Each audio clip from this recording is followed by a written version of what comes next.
My uncle tried to steal my inheritance, so I exposed his affair at the family reunion. When my grandmother died last year, she left me her house. The only person who'd ever believed in me. Uncle Richard was furious. He'd expected everything since he was the oldest son, the successful businessman, the golden child who could do no wrong in everyone's eyes. But Grandma had seen right through his fake charm and carefully constructed facade that had fooled everyone else for decades. That house should go to family, he said at the funeral, his voice dripping with indignation and barely contained rage, like I wasn't standing right there in my ill-fitting black dress that I'd bought at Goodwill because I couldn't afford anything else on my graphic designer's salary. I was 25, barely scraping by as a freelance graphic designer in a city where everyone wanted premium work for bargain prices and expected miracles on impossible deadlines. Grandma's house wasn't a mansion by any stretch of the imagination, but it was completely paid off and filled with 40 years of memories that meant everything to me. She'd raised me there after my parents died in a horrific car crash when I was 12 years old. Richard had been too busy building his real estate empire and cultivating his reputation as the town's most successful businessman to take in a grieving, traumatized kid who reminded everyone of the family tragedy that had shattered our world. She needs stability, he told the social worker back then, gesturing vaguely in my direction while never quite looking directly at me, as if my grief was somehow contagious. I'm just not equipped to handle a child with such complex emotional needs.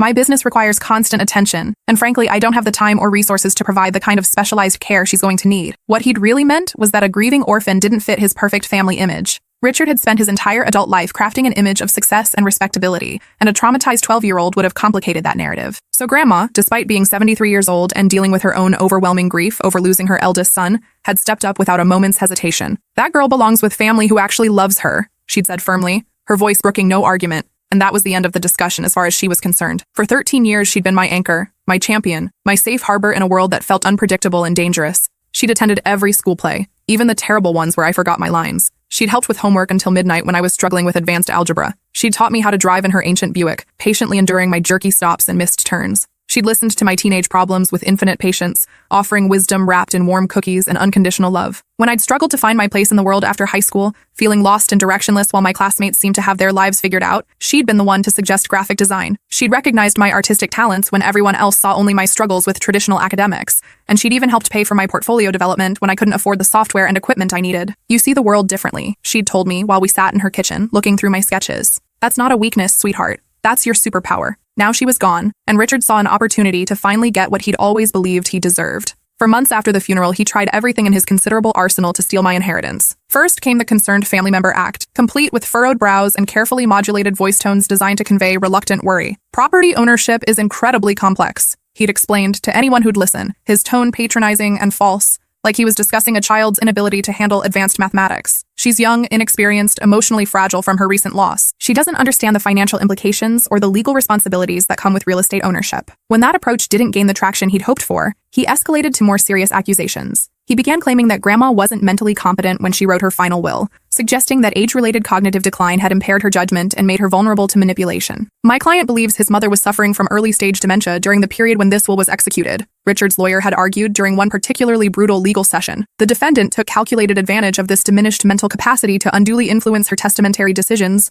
isolating her from other family members and poisoning her mind against my client. It was complete and utter bullshit, and we all knew it. Grandma had been sharp as a tack until the day she died from a sudden heart attack. She'd managed her own finances with meticulous attention to detail, drove herself to all her appointments, maintained an active social calendar, and could beat anyone in the family at Scrabble or crossword puzzles. Her mind had been completely intact, which was exactly why she'd seen through Richard's facade when no one else had. But Richard had money and connections, while I was drowning in legal fees I couldn't afford and fighting a battle I'd never expected to face. The depositions were pure torture. Sitting in sterile conference rooms with fluorescent lighting and uncomfortable chairs while Richard's legal team systematically picked apart every interaction I'd had with Grandma over the past 13 years. They twisted innocent moments of love and care into evidence of calculated manipulation. They questioned why I'd visited so often, as if loving your grandmother was somehow suspicious. They demanded explanations for why she'd helped pay for my art supplies, why she'd driven me to job interviews, why she'd chosen me over her own son in her will. "Isn't it true that you deliberately isolated Mrs. Harrison from other family members?" they'd ask, their voices laden with false concern and barely disguised accusation. "No," I'd answer for the 100th time, my voice growing hoarse from hours of repetitive questioning. "I visited because I loved her, and she loved me." And isn't it remarkably convenient that these visits increased in frequency as she aged and became more vulnerable? The implication was clear and absolutely disgusting. They were painting me as a predator who'd systematically targeted my own grandmother, grooming her for financial exploitation like some kind of elder abuse scheme. The lawyers would exchange meaningful glances when they thought I wasn't looking, as if they'd uncovered some smoking gun that proved their theory.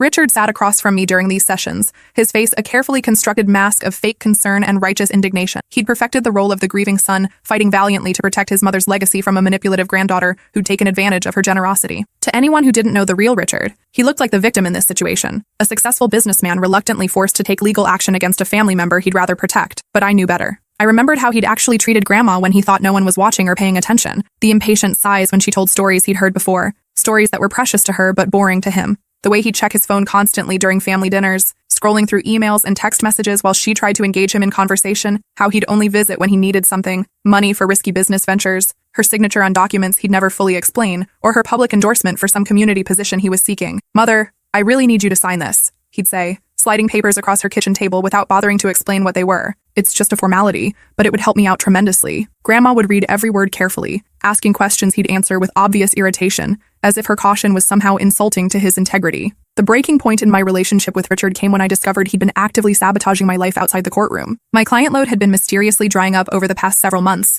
with longtime customers suddenly canceling projects without clear explanations. At first, I'd attributed it to the economic downturn affecting small businesses, or maybe just normal fluctuations in freelance work. Then Mrs. Chen from the bakery pulled me aside after I'd finished designing their new summer menu, her expression nervous and apologetic. "I probably shouldn't tell you this," she whispered, glancing around her empty shop like she was worried about being overheard. "But someone's been calling our regular customers, warning them about working with you." My blood ran cold as the implications hit me. "What kind of warnings?" "They're saying you're unreliable, that you're going through serious legal troubles and might not finish projects or deliver on time. Some man claiming to be looking out for the community's best interests, protecting local businesses from making poor decisions." The systematic nature of it was breathtaking. Richard wasn't just fighting me in court, he was attempting to destroy my livelihood, ensuring that I couldn't afford to keep fighting him even if I wanted to. That afternoon, I drove to my dad's house to drop off some of Grandma's photo albums I'd been organizing and digitizing. Dad had been trying to stay neutral in the inheritance fight, attempting to maintain peace between his brother and his daughter, while clearly struggling with the impossible position he'd been placed in. But I could see the strain wearing on him, the way this family conflict was tearing at relationships that had been stable for decades. I was in the kitchen organizing photos when I heard Richard's voice carrying from the living room. He was there for one of their weekly coffee meetings, supposedly to discuss family matters, but really to lobby Dad for support in his legal campaign against me. "If she can't afford the property taxes, she'll have to sell,"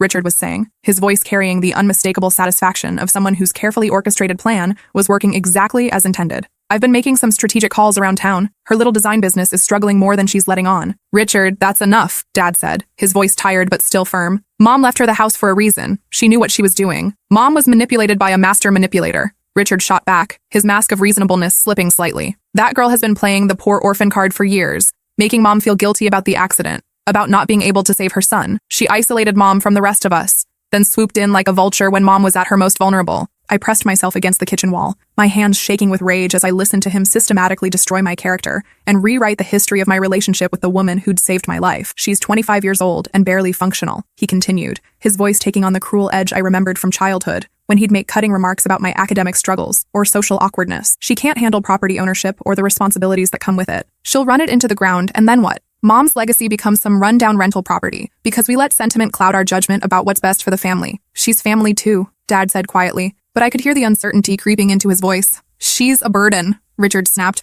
dropping all pretense of familial concern. "She always has been, ever since the accident. Mom felt sorry for her, guilty about the circumstances, but that doesn't mean we have to keep enabling her dysfunction and poor decision-making for the rest of our lives." That's when I realized this wasn't really about money or property or even inheritance rights. This was about power, control, and Richard's fundamental belief that I didn't deserve the love and recognition Grandma had given me. In his mind, I was still that traumatized 12-year-old who'd inconveniently survived when his golden boy brother hadn't. A living reminder of family tragedy that he'd never wanted to deal with. More importantly, I was evidence that Grandma had seen through his carefully constructed facade and chosen someone else as her heir. That was the real insult he couldn't forgive. Not the money, but the public rejection of everything he'd spent his life building. I decided that enough was enough. Richard thought he was completely untouchable, and from his perspective, why wouldn't he? For 30 years, he'd cultivated an image of success and respectability that had everyone in town fooled. Married to sweet, devoted Aunt Carol, pillar of the community, deacon at St. Mary's Episcopal Church, where he gave inspirational readings about moral values and family commitment. He owned the biggest real estate company in 3 counties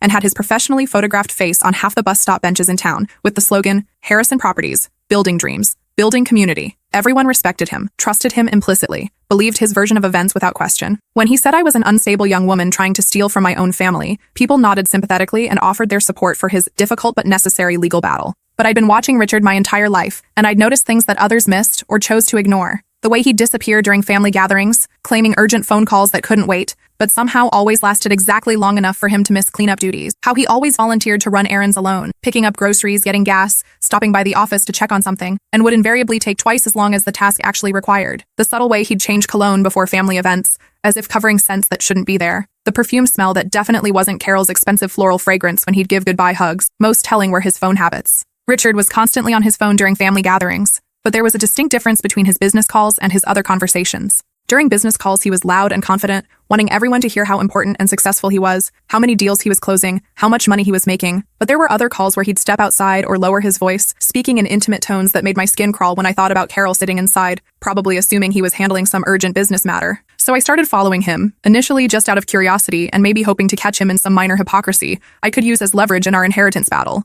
I never expected to uncover the scope of his deception or the devastating betrayal he was perpetrating on the family that worshipped him. The first time I followed him was on a Tuesday afternoon in late March, about 6 months after Grandma's funeral. He'd left a family dinner early, claiming an important client meeting that couldn't be rescheduled. Carol had been disappointed because she'd made his favorite dessert, but she'd packed it up for him to take home later, telling him she understood how demanding his work could be. But instead of going to his office downtown, Richard drove directly to the Sunset Motel on Highway 9, a seedy place known for hourly rates and people who didn't want to be seen together. I'd driven past it countless times, but never really paid attention to what kind of business it conducted. I parked across the street behind an abandoned gas station, using my camera's telephoto lens to watch as Richard sat in his silver Mercedes for about 10 minutes, repeatedly checking his phone and looking around nervously like a teenager about to do something forbidden. Then a red Honda Civic pulled up next to him, and out stepped Linda Martinez, his secretary of 8 years. Linda was 32, recently divorced with 2 young kids and a mountain of student debt from her paralegal degree. She'd always been professional at company events and family gatherings, quiet and efficient, the kind of employee who blended into the background while keeping everything running smoothly. I'd never given her much thought beyond noting that she seemed competent and dedicated to her job.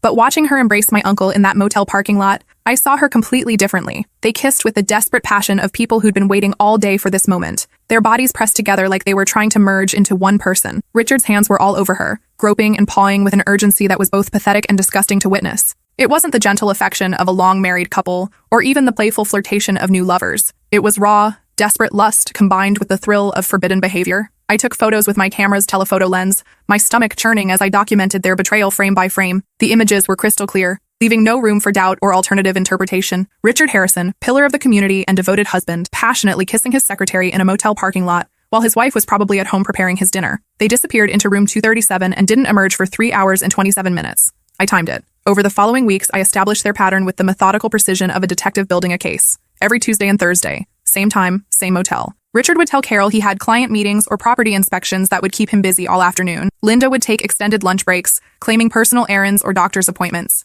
They had their deception choreographed down to the minute, a well-rehearsed dance of lies that had clearly been perfected over months or possibly years. But I wanted more than just evidence of an affair. Plenty of marriages survived infidelity, and exposing Richard's cheating wouldn't necessarily stop his legal assault on my inheritance. I needed ammunition that would destroy his credibility completely, something so damaging that no one would ever believe his version of events again. That's when I started gathering their digital trail. Richard had always been careless with technology, treating computers and phones like appliances rather than potential evidence repositories. He'd use the family computer at Grandma's house to check his email during family gatherings, never bothering to log out properly or clear his browsing history. During family dinners, he'd leave his phone lying around while he played the devoted family man, apparently confident that no one would ever think to look through his private messages. More crucially, he'd given Linda access to his business email accounts so she could handle client communications and transaction paperwork. What he hadn't considered was that she might keep comprehensive records of everything they discussed, including their personal relationship and their plans for the future. The text messages were an absolute goldmine of incriminating evidence. Hundreds of them, spanning 3 years, documenting every aspect of their affair in explicit detail. Not just the obvious romantic and sexual communication,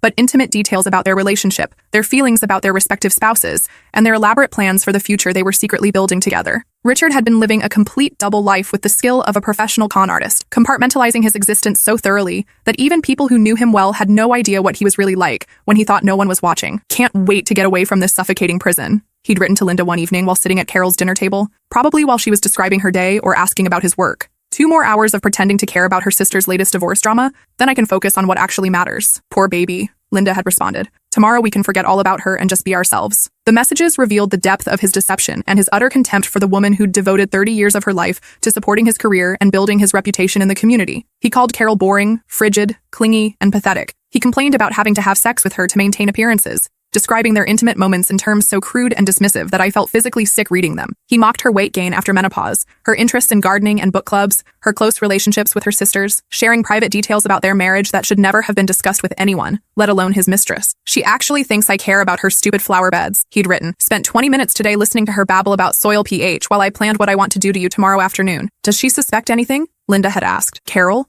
Are you kidding? She's so desperate to believe in our perfect marriage that she'd rationalize away a signed confession. She sees what she wants to see. But the most damaging messages were about their future plans. Richard wasn't just having an affair. He was meticulously planning his escape from his current life, and my inheritance was the key to financing their new beginning. Once I get this house situation resolved and the money is liquidated, we can start fresh somewhere nobody knows us. He'd written in a message that made my hands shake with rage. That inheritance will give us everything we need for the down payment on the Florida house, plus enough left over to get the business established without having to rely on local connections. I can't wait to be free of this exhausting charade, he'd said in another message. Carol can keep the local business and the community reputation. We'll have the real assets and the freedom to build something authentic together. Linda had been a fully willing participant in this planning, not some innocent victim seduced by a powerful older man. She'd already given notice at her current job effective 6 months in the future, enrolled her kids in a school district near Tampa, and researched properties in their target area. They had the entire scheme mapped out in meticulous detail, down to the fake family emergency that would justify Richard's sudden departure from town. I told my ex-husband I'm considering relocating for a better job opportunity, she'd written. He's actually supportive since it means he won't have to pay as much child support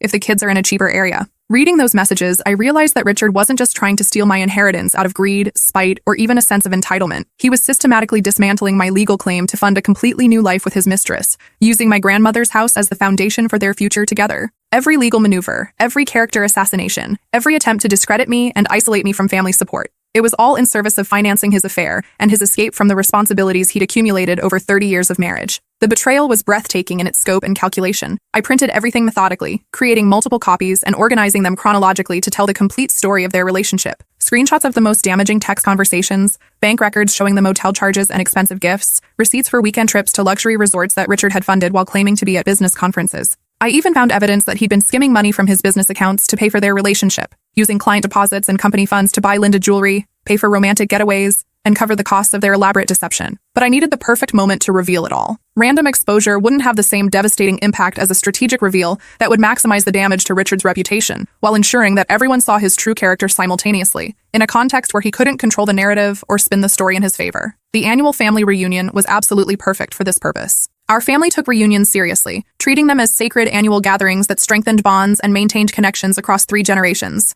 Everyone attended unless they were literally dying or deployed overseas. This year's reunion was being held at Uncle Tom's Lake House, a sprawling property that could accommodate 60 people for a weekend of food, games, swimming, and the traditional Saturday night slideshow where someone would present family photos while Richard gave his annual speech about family values and commitment. Richard's speeches had become legendary within our family circle. He'd stand up with his wine glass after dinner, his voice taking on the polished cadence of a politician or preacher, and deliver stirring remarks about loyalty, sacrifice, and the importance of family bonds that transcended individual desires or temporary difficulties. He'd talk about the sacrifices previous generations had made to build the foundation we all enjoyed, the importance of supporting each other through difficult times, and the sacred nature of marriage and family commitments that should never be taken lightly. We live in a world that's constantly trying to tear families apart, he'd said during last year's speech, his arm draped protectively around Carol's shoulders while she gazed up at him with obvious adoration. We're bombarded with messages that individual happiness matters more than collective responsibility, that commitment is optional when it becomes difficult. But we stay strong because we understand that family is everything. We protect each other, we support each other, and we never give up on the people we love, even when they make mistakes or face challenges. The room would always erupt in enthusiastic applause. People would wipe away tears and hug each other,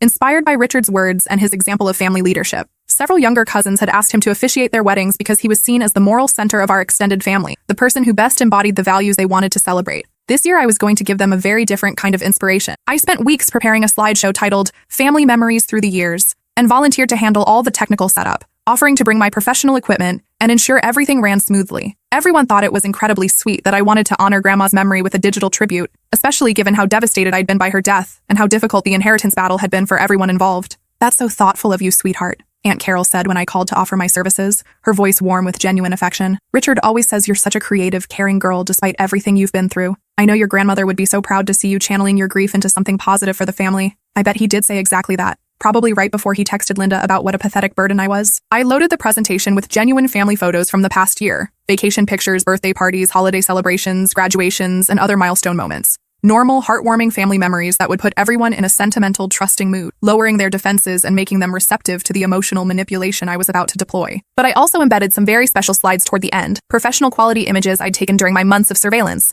strategically placed to create maximum dramatic impact. The photos were absolutely devastating in their clarity and timing. Crystal clear shots of Richard and Linda kissing passionately in the motel parking lot, their bodies pressed together in unmistakably intimate embraces. Images of them entering room 237 together, laughing and touching each other with obvious familiarity and comfort. Pictures of them emerging hours later with disheveled clothes and satisfied expressions, looking around carefully before separating and getting into their respective cars. I'd even captured them at a romantic restaurant 2 towns over, holding hands across a candlelit table while Richard was supposedly attending a business conference in the state capital. The timestamps on these photos would prove he'd been lying to Carol about his whereabouts, turning what should have been a business trip into a romantic getaway with his mistress. But the real ammunition was in the text message screenshots I'd carefully selected and enlarged for maximum readability. I'd chosen the most damaging exchanges, the ones that would reveal not just the affair, but Richard's complete contempt for his family and his calculated plans to steal from me. The night of the reunion, 60 family members gathered in Uncle Tom's spacious main room, a comfortable space with exposed beams, a massive stone fireplace, and floor-to-ceiling windows overlooking the lake. Kids ran around playing elaborate games of hide-and-seek,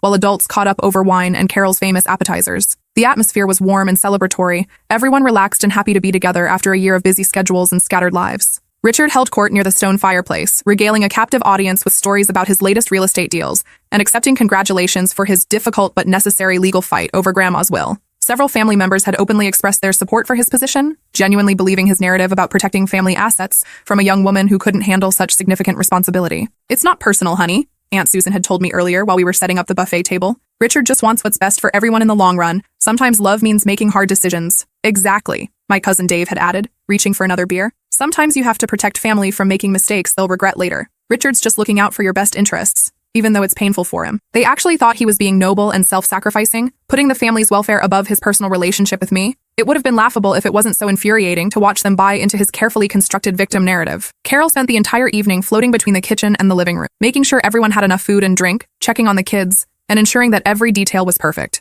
She'd clearly spent days preparing for this gathering, and her face absolutely glowed with happiness as she watched her extended family enjoy themselves in her carefully orchestrated celebration. She kept touching Richard's arm affectionately, bringing him his favorite snacks without being asked, and beaming with obvious pride when people complimented his recent business successes or praised his dedication to family values. Watching her innocent joy while knowing what I was about to reveal made my stomach churn with guilt and anticipation. Carol didn't deserve this public humiliation, this devastating betrayal exposed in front of 60 people who loved and respected her. But she also didn't deserve to waste another day of her life with a man who viewed her as an obstacle to his happiness, who mocked her behind her back and planned to abandon her as soon as he could access enough money to finance his escape. After dinner, Uncle Tom called for everyone's attention, his voice cutting through the comfortable murmur of satisfied conversation. Time for the traditional slideshow and Richard's annual speech about family values and commitment. I connected my laptop to the projector with trembling hands, my heart pounding so hard I was convinced everyone in the room could hear it echoing off the wooden walls. This was it. No going back, no second chances to reconsider or find a different approach. I started the presentation with innocent childhood photos of our parents' generation, black and white images from the 1960s and 70s showing young versions of people who were now grandparents.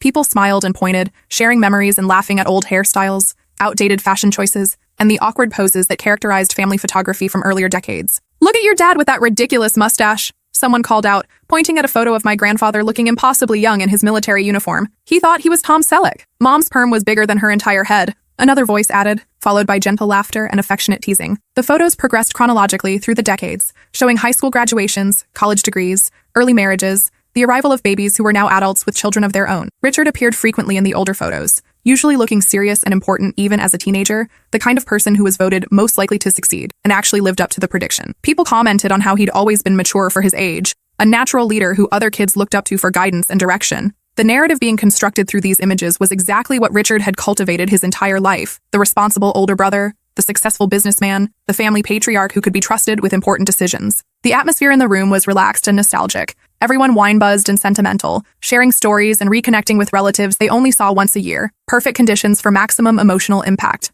I reached the end of the legitimate family photos and paused dramatically, letting the room settle into expectant quiet, while Richard prepared to deliver his traditional speech. He stood up slowly from his chair near the fireplace, wine glass in hand, his face already arranged in the expression of thoughtful solemnity that preceded his annual remarks. He'd clearly been preparing these comments for weeks, probably planning to tie them to Grandma's memory and the importance of honoring her wishes. meaning his interpretation of her wishes, of course. Before Uncle Richard speaks, I announced, my voice cutting through the comfortable murmur of conversation like a knife through silk. I'd like to share some very special recent family memories that I think really capture who we are as a family. I clicked to the next slide. The room fell into absolute deathly silence. There was Richard, captured in perfect high-definition clarity, pressed against Linda Martinez in the Sunset Motel parking lot. His hands were tangled in her hair, her body arched against his car, both of them completely lost in passionate embrace that left no room for innocent interpretation. The timestamp in the corner showed it was from 3 days ago, while Carol had been volunteering at the church food pantry, organizing donations for local families in need. Someone's wine glass hit the hardwood floor with a crash that seemed to echo forever in the stunned quiet, red wine spreading across the polished boards like blood. "These are from last Tuesday afternoon," I said calmly, my voice steady despite the adrenaline coursing through my system like liquid fire. Richard's face went through a spectacular series of color changes. Deep red to chalk white to an alarming shade of purple that suggested his blood pressure had just reached dangerous levels. He took a stumbling step toward the front of the room, his mouth opening and closing without producing any sound, like a fish gasping for air. "Turn that off," he finally managed to croak, his voice barely recognizable. "Turn it off right now." I'd anticipated this exact reaction. I'd disabled all the keyboard shortcuts and positioned the laptop on a high table, where he couldn't reach it without climbing over furniture and making an even bigger scene. The remote control was firmly in my hand, and I had no intention of stopping now. I clicked to the next slide. This image showed Richard and Linda entering motel room 237 together, his hand resting possessively on her lower back, in an unmistakably intimate gesture that spoke of long familiarity and comfort with each other's bodies. Linda was looking back at him over her shoulder with an expression of pure sexual anticipation that made several people in the room gasp audibly. "And this is from Thursday afternoon," I continued in the same conversational tone, as if I was narrating a perfectly normal family vacation slideshow. While Carol was visiting her mother in the nursing home, Carol made a sound like she'd been physically struck by something heavy and sharp. She gripped the back of Uncle Tom's leather recliner so hard, her knuckles went completely white, her face draining of all color as she stared at the massive screen displaying her husband's betrayal in excruciating detail. "Stop this immediately," Richard roared, finding his voice and his rage simultaneously. "This is a massive violation of privacy. You're illegally surveilling people and trespassing on private property. Like you illegally interfered with my business relationships?" I asked sweetly, my voice dripping with false innocence. "Like you've been trespassing on my grandmother's final wishes and trying to steal what she left me?" The next slide was a screenshot of their text conversation from 2 weeks ago, blown up large enough for everyone in the room to read clearly without straining their eyes. "Richard, Carol's sister is visiting this weekend. Perfect cover for our cabin trip. Tell your husband you're at that spa retreat you mentioned. Linda, already booked the room under fake names. Can't wait to have you all to myself for 3 whole days. Richard, soon we won't have to sneak around anymore. Once I get this inheritance mess sorted out and liquidate the assets, we can start our real life together." The silence in the room was so complete I could hear the old house settling, the distant sound of waves lapping against the dock, someone's stomach growling from nervous tension. My cousin Jennifer, eternally the family peacemaker and conflict avoider, stepped forward hesitantly, her hands raised in a gesture of nervous conciliation. "Maybe we should take a break and discuss this privately." "No," Carol said suddenly, her voice stronger and more decisive than I'd ever heard it in 30 years of family gatherings. She released her death grip on the chair and stood up straighter, her spine rigid with newfound resolve, her eyes never leaving the screen that was destroying her marriage in real time. "Keep going. I want to see everything." So I did exactly what she asked. The next slide showed a hotel receipt from the Grandview Resort, a luxury property 2 hours away that charged more per night than most people made in a week. Richard had told Carol he was attending a mandatory real estate conference that weekend, claiming it was boring but necessary for maintaining his professional credentials. But the receipt told a very different story. He'd paid for the honeymoon suite and charged champagne, strawberries, rose petals, and couples massage services to the room. The dates corresponded exactly with their wedding anniversary weekend, which Carol had spent alone because her devoted husband was supposedly fulfilling professional obligations. "This is from your anniversary weekend last month," I told Carol gently, my voice softening with genuine sympathy for what she was experiencing. "While you thought he was working to provide for your future together."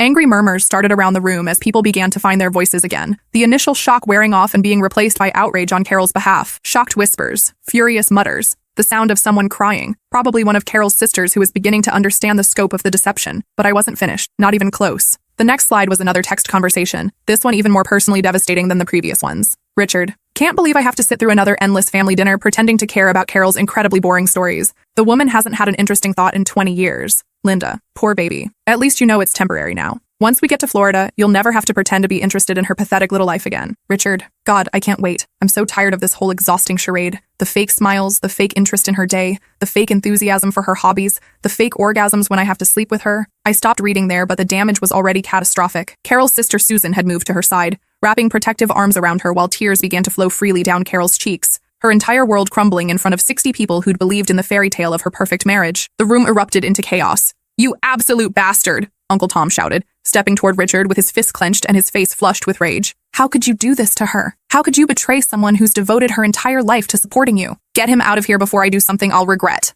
someone else yelled from the back of the room. Richard looked around desperately, his carefully constructed public image disintegrating in real time as he realized that 30 years of reputation building had just been destroyed in 30 minutes. "She's lying," he said, pointing at me with hands that were visibly shaking. "She doctored those photos using computer software. This is elaborate revenge because she knows she's losing the court case and getting desperate." "Really?" I pulled out my phone with theatrical slowness. "Because I also have video evidence that's going to be much harder to fake." The video was the most devastating piece of evidence yet. Crystal clear footage shot from my car across the street, showing Richard and Linda in the motel parking lot with perfect audio quality. You could hear every word as Richard told Linda he loved her more than he'd ever loved anyone in his entire life, that Carol was just a boring obligation he had to endure until he could access enough money to be free. "I've been miserable for years." His voice carried clearly through Uncle Tom's expensive sound system. "Carol represents everything that's wrong with my life. The compromises, the settling, the pretending to be satisfied with mediocrity. But soon we can stop hiding. Soon I can stop pretending to be someone I'm not and finally live authentically." "What about the inheritance situation?" Linda's voice asked. "That's almost resolved. The lawyers think we can prove the old woman was incompetent when she wrote the will.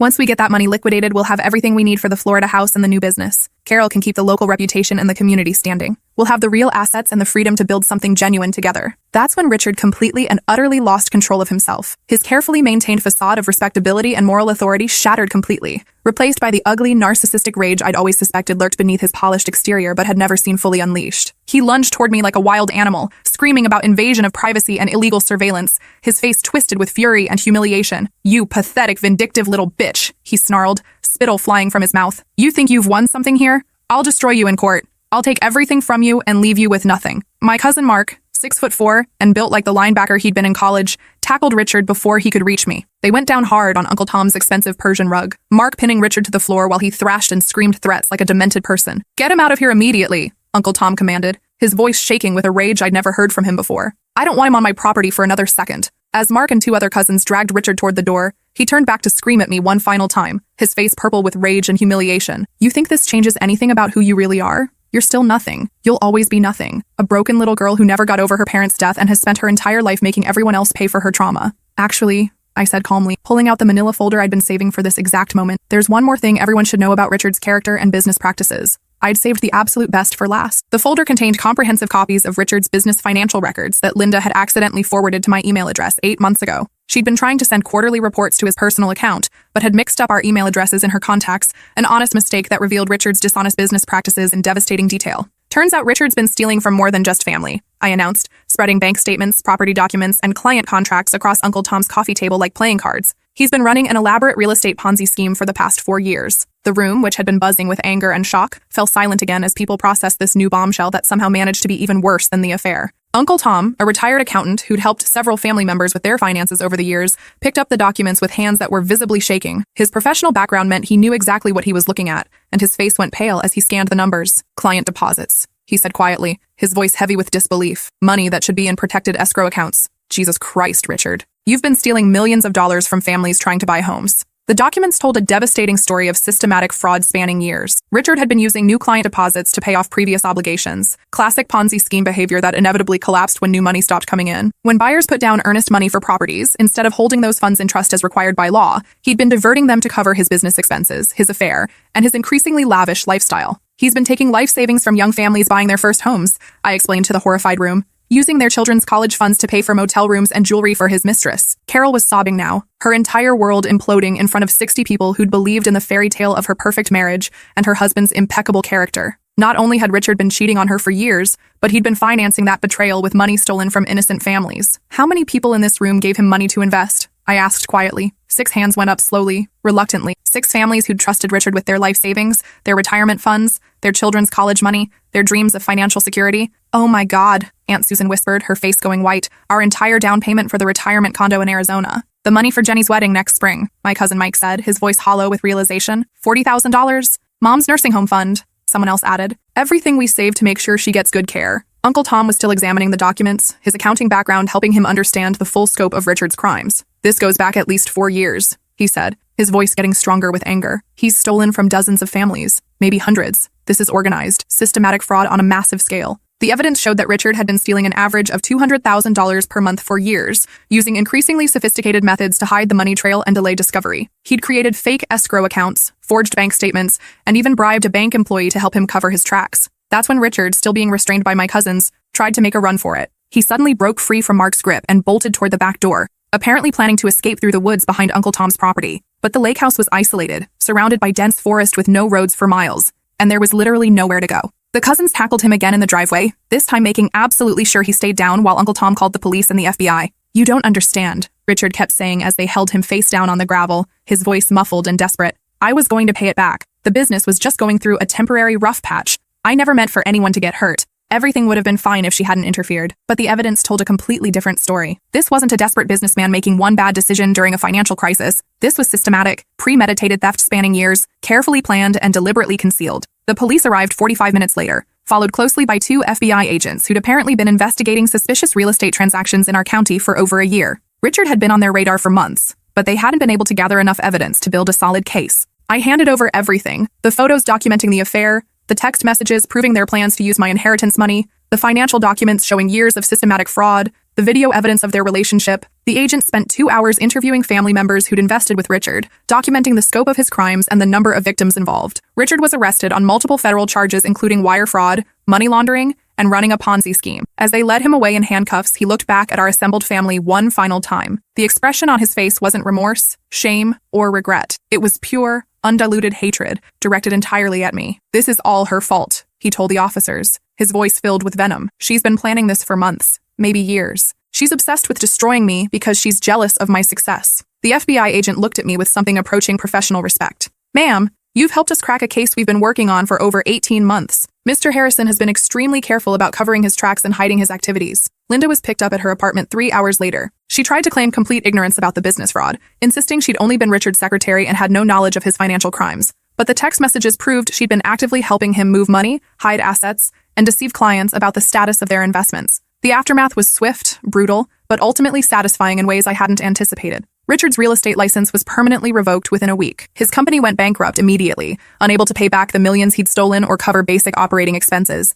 The FBI investigation uncovered even more fraud. He'd been stealing from clients for nearly a decade, using increasingly complex schemes to hide his crimes and delay discovery. The local newspaper ran the story on the front page for 3 consecutive days. "Prominent businessman arrested in multi-million-dollar fraud scheme." The articles included detailed information about his affair, his attempt to steal my inheritance, and the family reunion confrontation that had exposed everything. The story was picked up by regional news outlets and eventually made it to national financial crime databases. Richard was sentenced to 18 years in federal prison after pleading guilty to avoid an even longer sentence. Linda got 9 years for conspiracy, money laundering, and helping to defraud clients. Both of them lost absolutely everything: their freedom, their reputations, their futures, and any possibility of the life they'd been planning together. Carol filed for divorce immediately, using the evidence from the reunion to prove adultery, financial misconduct, and emotional abuse. She hired the most aggressive divorce attorney in the state and systematically dismantled every asset Richard had tried to hide. She got half of what little he had left after restitution payments, plus the legal right to sue him for additional emotional damages. "I can't thank you enough," she told me at the final divorce hearing 9 months later.